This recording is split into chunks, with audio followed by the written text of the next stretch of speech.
Amigos e amigas da TV Maracanã, é com muita satisfação que iniciamos mais uma edição do programa Colóquio. Eu, Luciana Benevides, hoje vou entrevistar uma cidadã maracanauense cheia de personalidade. Uma mulher sonhadora, inquieta, movida por desafios que vão desde um projeto literário até abraçar uma causa popular. E em tempos modernos, ocupou também o seu espaço no universo virtual, dividindo com os internautas as novidades da sua rotina agitada e inspiradora. Esse é o perfil da nossa convidada de hoje, professora Gildênia Moura. Professora Gildênia, seja muito bem-vinda à TV Maracanã. É uma satisfação para todos nós ter a senhora na nossa emissora online e obrigada por aceitar o convite para essa entrevista. Eu que agradeço. Professora Gildênia, o seu cotidiano gira muito em torno da vida acadêmica. A senhora é uma mulher intelectual, que tem uma produção literária reconhecida em todo o estado, mas ao mesmo tempo a senhora também tem uma postura simples e socialmente engajada. E esse perfil até destoa um pouco de uma classe de intelectuais que às vezes adotam uma postura mais arrogante, uma de superioridade e até de censura diante das preferências populares. Já a senhora não, a senhora gosta de redes sociais, posta novidades do seu dia a dia, comenta sobre assuntos que estão na mídia. Como é? Dá para equilibrar essas duas porções da sua vida?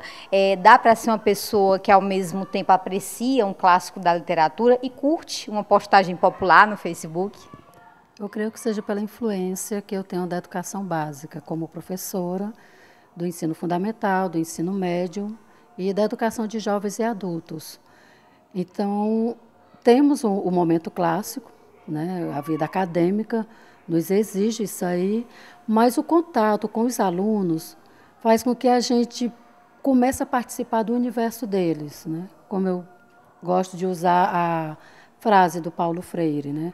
Partir da realidade do aluno. Então, não adianta um professor chegar e já colocar os clássicos, sem o aluno, pelo menos, ter um contato de um texto que esteja mais ao nível deles, e depois o professor vai e coloca os textos, né, com considerados os textos mais clássicos. Professora Gildênia, no seu perfil, no Recanto das Letras, que é um site que reúne escritores de todo o país, a senhora redigiu um poema para definir sua personalidade. E quando eu li o poema, 2 pontos me chamaram a atenção. Primeiro, quando a senhora se assume como uma mulher que se ama, que se aceita do jeito que é, inclusive com as suas inconstâncias. E segundo, de um ser humano sonhador, movido por desafios. Do ponto de vista acadêmico, quais foram os maiores sonhos que a senhora já realizou e quais as aspirações que a senhora ainda planeja tornar realidade? Bem, fazendo assim, uma retrospectiva da minha vida, em relação à minha alfabetização, que eu fui alfabetizada no salão de uma igreja católica na comunidade da Muguba, em Pacatuba, porque na época não existia alfabetização. Então, por lei da educação, todas as crianças tinham que chegar às escolas já alfabetizadas. Então, assim, para uma menina que foi alfabetizada em um salão comunitário e está hoje em fase de conclusão de um pós-doutorado, uma honra, não para se glorificar, mas para mostrar aos outros que todos os sonhos a gente tem que batalhar para chegar até lá, e que sonhar não é impossível. Então, assim, eu sou uma eterna sonhadora. Eu acho que se não tiver sonho, não há objetivo na vida. A senhora já escreveu sobre a vida de grandes nomes da literatura e da educação do nosso estado, como Gustavo Barroso, Rodolfo Teófilo, Raquel de Queiroz. E dentre essas biografias que a senhora redigiu, uma me chamou mais a atenção, porque trata de um nome que aparentemente não é tão conhecido, que é o da escritora Francisca Clotilde. E eu me recordo que quando a senhora estava produzindo o material, a senhora chegou a comentar que ela havia lhe escolhido. Como foi que a senhora chegou até a história dessa mulher e o que mais lhe encantou na história dela? A história de Francisca Clotilde é uma história assim, que emociona, porque ela veio de uma família rica, de uma família tradicional. Ela nasceu em Tauá. Depois, por motivo da seca, né, de 1878, pior período de seca no Ceará, eles se mudam para Baturité. Então, ela vem da família Castelo Branco e Correia Lima. E por que eu digo assim que a Francisca Clotilde me escolheu? Porque eu vim conhecer Francisca Clotilde por causa do Rodolfo Teófilo. Eu pesquisava sobre ele, sobre o trabalho literário dele, A Fome. Depois eu publiquei a dissertação em livro. E vejo lá, no final, né, do romantismo cearense, o nome de Francisca Clotilde. Então, tudo que eu encontrava sobre ela, eu guardava. Aí, então, eu comecei a pegar o material que eu tinha sobre ela e fui fazer o projeto para a seleção do doutorado em educação na UFC. Ela me escolheu porque eu acho que houve assim uma química, né? Porque na hora da entrevista, que geralmente a entrevista é de 15 minutos, a minha entrevista foi mais ou menos meia hora. E quando eu saio lá da UFC, que eu vou pegar o transporte ali no parada de ônibus, que eu fiquei tão nervosa que eu não queria ir dirigindo. Quando o sinal fica exatamente verde para mim, né, vermelho para os carros, quando eu vou atravessando, param 2 motoqueiros. Aí um motoqueiro pergunta ao outro, onde fica a Rua Francisca Clotilde? Aí o outro responde, o outro motoqueiro, fica no bairro Rodolfo Teófilo. Então, Rodolfo Teófilo foi da minha dissertação do mestrado, e a Francisca Clotilde, que eu pesquisei sobre 8 mulheres, né, beletristas e educadoras do Ceará do século XIX. E ela foi a mulher que eu mais destaquei, exatamente porque foi a primeira professora da escola normal e escritora do romantismo cearense. Diga assim, que ela me escolheu porque foi o projeto dela, que exatamente a história de vida dela, quem conhece a história de Francisca Clotilde se apaixona. E ela põe a personagem Nazaré como o direito de se divorciar de um marido ruim. Para alguns historiadores, é um livro de memórias. Ela usa do romance para falar um pouco do sofrimento que ela teve. E assim, em 1902, a lei do divórcio no Brasil veio surgir em 1977. Então, ela fala de um tema 75 anos antes. Então, ela é considerada uma mulher de vanguarda, né? Ela põe no romance que já existia esse direito do divórcio, né? Se a pessoa não fosse feliz com seu marido ou vice-versa, tivesse o direito de se separar. Além das atividades profissionais, das pesquisas acadêmicas, dos estudos, a senhora ainda precisa exercer o papel de mãe, de avó, esposa, filha, cidadã e ainda achar um tempinho para se cuidar. Na sua história, a senhora enfrentou ou continua enfrentando esse tipo de dilema? E como é que a senhora faz para conciliar todos os setores da sua vida? Dizem os pesquisadores que os homens eles foram acostumados a fazer atividades aos poucos, né? Exatamente porque eles ficavam fora da caverna e saíam para caçar. Então, o foco deles era procurar um animal. Então, eles não olhavam o que estava ao seu redor. E as mulheres ficavam na caverna, ao mesmo tempo cuidando dos filhos e vigiando a entrada para que elas não fossem, né, ela e as crianças, né, não fossem atacadas. Então, ela começou a desenvolver os vários sentidos. É tanto que uma mulher ela consegue dirigir e olhar para todos os lugares ao mesmo tempo, conversar. E eu consigo realmente fazer essas, digamos assim, essas várias atividades. Realmente é um mistério, acho que também pelo companheirismo que eu tenho, certo? A minha família me ajuda muito, meu marido é um grande companheiro. Então, nesse momento aí, as atividades são divididas. E eu estou conseguindo, né, conciliar e cuidar um pouquinho de mim, né? Arranjo aqui ou lá, arranjo um tempinho. E também um trabalho social, né? A gente tem que fazer parte, né? Exercer o papel de cidadania. Professora, em agosto do ano passado, a senhora fundou e hoje coordena o GEPEM, que é o Grupo de Estudos e Pesquisas em História da Educação de Maracanaú. Quais são os principais objetivos do GEPEM e quais as principais conquistas que o grupo conseguiu nesse primeiro ano de funcionamento? Surgiu a ideia do GEPEM quando eu concluí o doutorado. Que eu pensei, pronto, concluí o doutorado, o que é que eu vou contribuir para o meu município? Porque eu tenho assim, um grande amor mesmo por Maracanaú. E eu percebi assim, ficar só no âmbito acadêmico, só nas universidades, eu acho que essa não é a função de professor. O professor também tem que chegar mais próximo da população, do ensino fundamental, do ensino médio.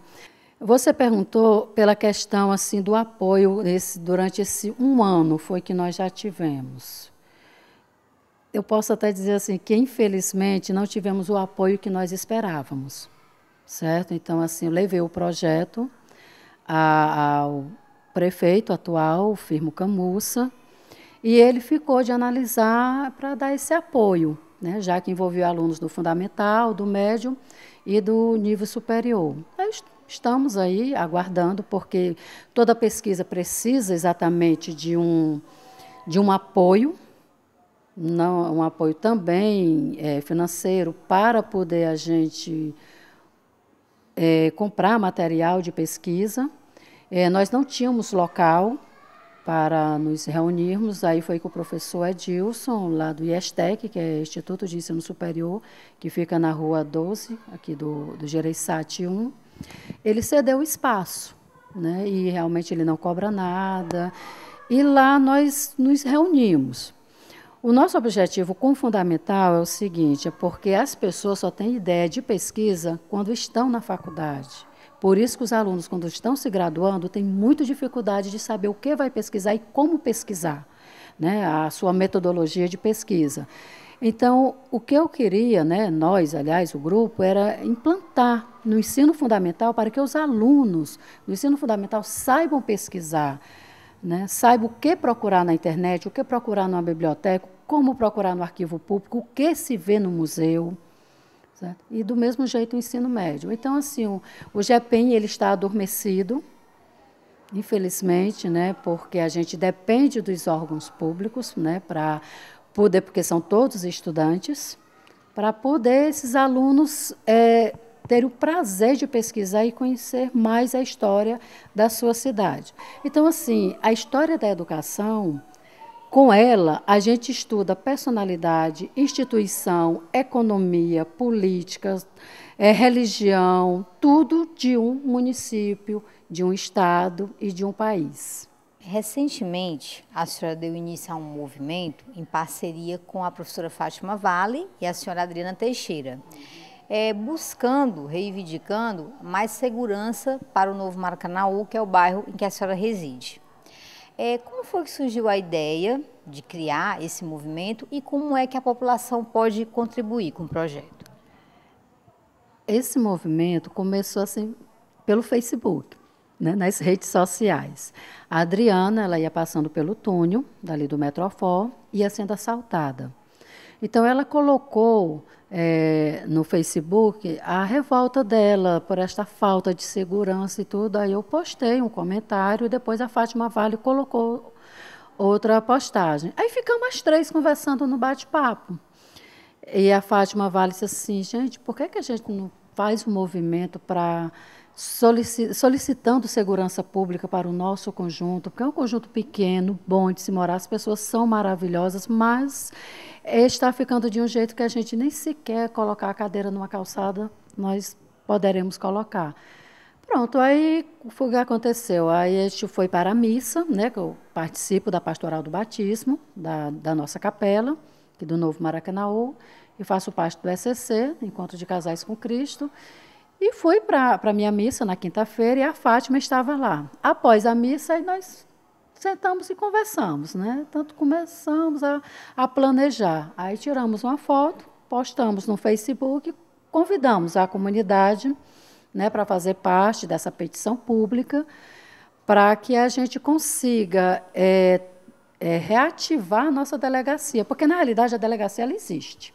E nós solicitamos assim que a prefeitura fizesse parceria também com o Estado, a Polícia Militar e a Guarda Municipal. Como são os alunos das escolas públicas municipais que estão passando ali, os alunos do Belisário, os alunos da Escola Construindo Saber, como também da Escola Estadual Clodoaldo Pinto. Então, as crianças, jovens, adolescentes, qualquer pessoa que vai passar ali, qualquer estudante ou qualquer cidadão, eles têm que pagar, tipo, um pedágio. Então, nós estamos nos reunindo às segundas-feiras, iniciamos na capela, porque nós tínhamos medo de ficar na praça, e estamos solicitando à comunidade que nos ajude exatamente nisso, porque não é um projeto, não é um movimento da Judênia, da Fátima e da Adriana. Foram essas 3 mulheres que tiveram a vontade de dizer um não, um basta a ficar cada dia mais presa em sua residência. Mas nós só poderemos fazer algo com a união de todos. Professora, a senhora é uma cidadã politizada, pesquisadora, educadora, e nós gostamos muito de saber a opinião dos nossos entrevistados e do nosso público também sobre o trabalho da TV Maracanã. E eu gostaria que a senhora nos dissesse, na sua opinião, como a chegada da TV Maracanã pode contribuir para o nosso município. Eu fico muito feliz com esse projeto de vocês e que cada vez mais ele se fortaleça. E eu vejo assim que essa é a oportunidade para jovens, para adultos, e vocês focalizarem principalmente cultura, porque nós estamos precisando muito aqui no nosso município, programas que tenham mais um viés assim, mais cultural. Eu parabenizo, né, esse colóquio, certo? Fiquei muito feliz com o nome, né, do seu programa, e parabenizo a todos da TV Maracanã, porque esse é um espaço onde nós iremos colocar nosso ponto de vista como cidadã comum. O que eu estou gostando é exatamente isso, essa oportunidade que vocês estão dando para as pessoas colocarem o seu ponto de vista, a sua trajetória, né? E que esse projeto se fortaleça cada vez mais, eu tenho certeza que vai se fortalecer. Professora, foi um imenso prazer realizar essa entrevista tão rica com a senhora. Eu tenho certeza que, levando em consideração o quanto o seu nome é querido e respeitado na nossa cidade, essa entrevista tem tudo para ser um sucesso. E nós da TV Maracanã agradecemos essa oportunidade de levar ao conhecimento dos internautas um pouco da sua história de vida, que é tão inspiradora. Muito obrigada por aceitar esse convite e conte com a parceria da TV Maracanã para divulgar os seus trabalhos, os seus projetos. A casa é sua. E assim, meus amigos, encerramos mais uma edição do programa Colóquio, que hoje entrevistou a professora Judênia Moura. Eu, Luciana Benevides, agradeço mais uma vez a audiência de todos vocês e conto com a sua presença no nosso próximo encontro. Continuem conectados na TV Maracanã. Um abraço a todos e até a próxima.